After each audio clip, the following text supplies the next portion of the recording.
बिस्मिल्लाहिर्रहमानिर्रहीम। स्टूडेंट्स, मेरा नाम तौसीक अहमद सिद्दीकी, आपका मैथ टीचर। और आज का लेक्चर जो है हम क्लास 10 के लिए मैथ का लेक्चर नंबर 7 जो है वो हम स्टार्ट करेंगे। हमने कुछ टाइप्स पढ़ी थी जिनमें 5 तरह की टाइप्स थी। उसमें हम एक्सपोनेंशियल इक्वेशन जो है आज उसका जिक्र करेंगे। एक्सपोनेंशियल इक्वेशन के अंदर हमने कहा था कि वेरिएबल अकर्स इन एक्सपोनेंट्स। तो यहाँ पर उसी से रिलेटेड कुछ सवाल हैं। सवाल नंबर 12, सवाल नंबर 13 और सवाल नंबर 14। हम तीनों ही क्वेश्चंस को यहाँ पर डिस्कस करेंगे। तो स्टूडेंट्स चलते हैं। आज हमारा पहला क्वेश्चन है क्वेश्चन नंबर 12। 4.2 + 1 - 9.2 x + 1। याद रहे यहाँ पर डॉट का मतलब मल्टीप्लिकेशन है। यहाँ डॉट का मतलब पॉइंट जो इशारिया के लिए हम इस्तेमाल करते हैं वो इशारिया वाला पॉइंट नहीं है, ये मल्टीप्लिकेशन है। तो सबसे पहले तो हम चाहेंगे कि हम इसमें जिस वैल्यू को हमने पुट करना है उसको बिल्कुल वाज़ेह और क्लियरली सेपरेट करके दिखाएं। तो यहाँ पर 2 + 1 ये बेसिस सेम होने की वजह से पावर्स को ऐड किया गया। तो हमने उन बेसिस के लिए पावर्स को स्प्लिट कर दिया। 2 यहाँ पर है। जब ये दोनों बेसिस को सेम करेंगे तो पावर्स ऊपर ऐड करके वापस 2x + 1 हमारे पास आ जाएगा। ये हमने रिवर्स चलना है। तो हमने बेसिस को सेपरेट किया। 2 ^ 2x 2 हो गई। 2 जो है उसको 2 लिखा जा सकता है। वहाँ जो पावर के अंदर x और 2 है ये आपस में एक दूसरे के मल्टीपल है, जिसकी वजह से वो 2x वापस बन जाएगी। इस तरह लिखने के बाद हमें क्लियरली नज़र आ रहा है कि 2x और 2x दोनों वैल्यूज सेम है कि जिसे हम पुट कर सकते हैं। हम इसको वेरिएबल y का नाम देते हैं। हमने पुट किया 2x = y। तो सवाल हमारे पास बन गया 4 × 2 = 8 y² - 9y + 1। अब 8 को 1 से मल्टीप्लाई करें तो 8 और 1 मिलकर ही 9 बनाते हैं जब उन्हें ऐड किया जाए, और मल्टीप्लाई करने से वो 8 ही बनाते हैं। तो हमारे पास फैक्टर्स आ गए -8y -y। पहले दोनों में से 8y कॉमन आ गया, y - 1 बचा। दूसरी दो वैल्यूज़ के अंदर से -1 कॉमन आया, y - 1 हमारे पास बचा। जो विद इन ब्रैकेट्स हमारे पास वैल्यूज़ हैं उन्हें हम पहले लिख देंगे, और जो बाद में है जो ब्रैकेट्स के बाहर पड़ी हुई हैं उनको बाद में लिख देंगे। तो 8y - 1 हमारे पास मौजूद है। अब पॉसिबिलिटीज़ हमारे पास दो हैं कि या पहला फैक्टर 0 होगा या दूसरा फैक्टर 0 होगा। हमने पहले फैक्टर को 0 किया जो कि y - 1 = 0 है। y की वैल्यू 1 आई, लेकिन हम जानते हैं कि y जो है वो बेसिकली 2x का नाम है। तो हमने y की जगह कीमत 2x = 1 जो है वो लिखा। इसी तरह से राइट हैंड साइड पर जो है वो 8y - 1 हमारे पास मौजूद था। -1 को इक्वालिटी के दूसरे लेके गए, y की वैल्यू 1/8 आ गई, लेकिन y चूँकि 2x है तो 2x = 1/8 हमारे पास आ जाता है। इसको आगे लेके चलते हैं मजीद। हमने पढ़ा था 2x = 1। तो याद रहे किसी भी कांस्टेंट की पावर अगर 0 कर दी जाए तो वो ऑलवेज = 1 होता है। तो यहाँ 2 अगर की जाए तो वो 1 के बराबर आएगा। तो 1 की जगह पर हम 2 लिख सकते हैं। तो x का आंसर 0 हमारे पास आ जाएगा। इसी तरह से यहाँ पर वैल्यू थी 1/8। 1/8 जो है 8 जो है वो बेसिकली 2 की पावर 3 होती है। तो 2 हमने की। पावर को जब हम डिनोमिनेटर से न्यूमिनेटर में लेके जाएंगे या न्यूमिनेटर से डिनोमिनेटर में लेकर आएंगे तो उसका सिंबल हमेशा हमने चेंज करना होता है। तो यहाँ हमने सिंबल चेंज किया, 2 - 3 हो गई। x की वैल्यू जो है अगर बेसिस सेम हो, इक्वल हो, तो पावर्स जो है वो आपस में, ये भी एक रूल है, बेसिस सेम हो पावर्स इक्वल होते हैं, और अगर पावर्स सेम हो तो बेसिस आपस में इक्वल हो जाती हैं। ये दो रूल हमने पढ़े हैं और ये मौजूद भी हैं। तो x की कीमत -3 हमारे पास आ गई। तो रिजल्ट्स हमारे पास आए 0 और -3। तो स्टूडेंट्स पहला क्वेश्चन हमने कंप्लीट किया। क्वेश्चन नंबर 13 की तरफ चलते हैं। इसमें भी तकरीबन उसी तरह से हमने लेकर चलना है जैसे हमने प्रीवियस क्वेश्चन के अंदर किया। यहाँ पर 3/2x डॉट 3 का स्क्वायर लिखा है। डॉट यहाँ फिर बता दें आपको कि डॉट का मतलब मल्टीप्लिकेशन है, पॉइंट या इशारिया नहीं है। 12.3/x - 3। अब 3/x है तो ऑब्वियसली इस रकम को हम 3/x में क्लैरिटी के साथ लिखना चाहेंगे।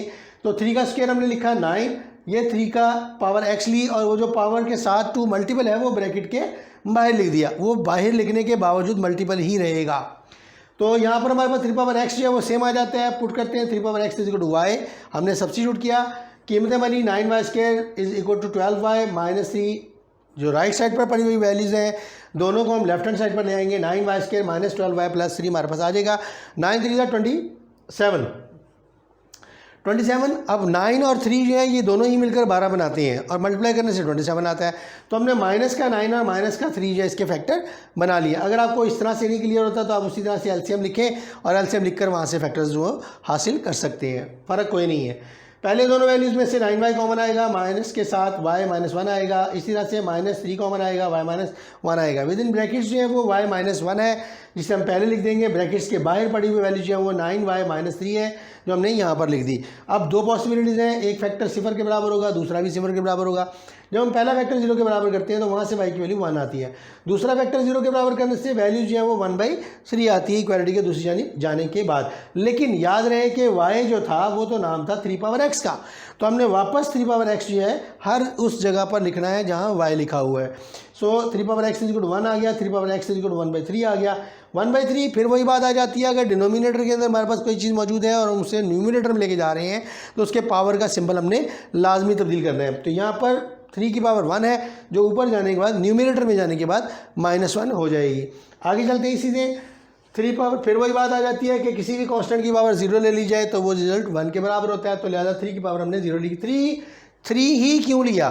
3 इसलिए लिया कि हमारे पास 3 की पावर x है, हमें बेस में 3 चाहिए। तो यहाँ पर भी हमारे पास जो वैल्यू है वो बेस 3 ही होनी चाहिए, ताकि हम रूल अप्लाई कर सकें कि बेसिस सेम है यानी इक्वल है तो उनकी पावर्स भी आपस में इक्वल होती हैं। तो उसी रूल को फॉलोअप करने के लिए हमने 3 की पावर 0 यहाँ पर लिया और x की कीमत = 0 आ गई हमारे पास। इसी तरह से सेकंड पार्ट है 3x = 3 -1, सो x = -1। So final solution set जो है वो 0 और -1, इत्तेफाक की बात है कि वो प्रीवियस क्वेश्चन की तरह ही आ रहा है। चलते हैं स्टूडेंट्स अगले क्वेश्चन की जानिब। सवाल नंबर 14 है। तो क्वेश्चन नंबर 14 में हमारे पास 2x + 64 (2 - x). यहाँ आप देख सकते हैं कि 2 की पावर माइनस में दी गई है, तो हम उस माइनस को प्लस में कन्वर्ट करने के लिए ऑब्वियसली उसको डिनोमिनेटर में लेके जाएंगे। तो 64/2 की पावर x हमारे पास वैल्यू आ जाएगी। अब यहाँ पर 2x ऊपर भी है, 2x नीचे भी है, तो 2x को हमने y फर्ज कर लिया। मल्टीप्लाई करेंगे बोथ साइड से डिनोमिनेटर के साथ यानी y के साथ, जो कि एलसीएम बनेगा। तो ये y² - 20y + 64।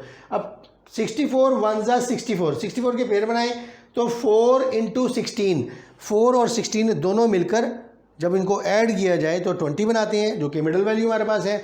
और उनको सिंबल अलाट करने के बाद जब मल्टीप्लाई करें तो वो 64 ही बनाता है, जो कि पॉजिटिव का है। तो हमने वैल्यूज लिखी y² - 16y - 4y + 64 = 0। यहाँ पर फर्स्ट 2 के अंदर से y कॉमन आएगा, y - 16 बचेगा। सेकंड वन में से माइनस का 4 कॉमन आएगा, y - 16।